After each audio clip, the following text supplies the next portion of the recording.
So once in the toolkit, the first thing you have to do is click on Find Sensor Modbus ID. This will find the Electrolab sensor by turning on the power.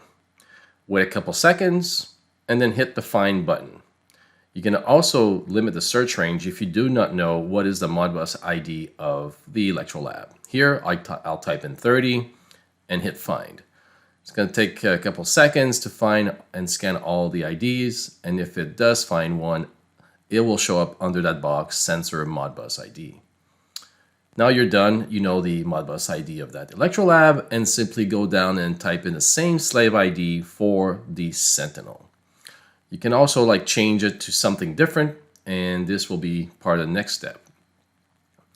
So you click on top Tools menu, go to Configure Electrolab DLS2100, and here you'll be able to change common parameters of an Electrolab. So again, first turn the power on, so the Sentinel will now activate the Electrolab, and it's going to pull the registers.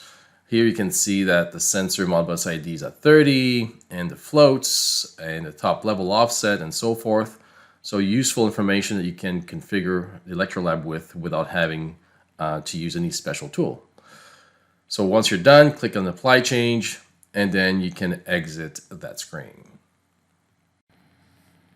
Now that the Electrolab is configured, let's move on to the gateway and configure the Electrolab from the gateway.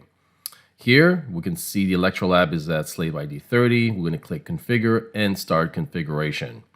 It may take up to 2 minutes depending on the reporting interval for the toolkit to enter a remote configuration session with the device. So here, once it's done, you click on Configure, and we are now remotely and wirelessly configuring and accessing the Electrolab via the Sentinel.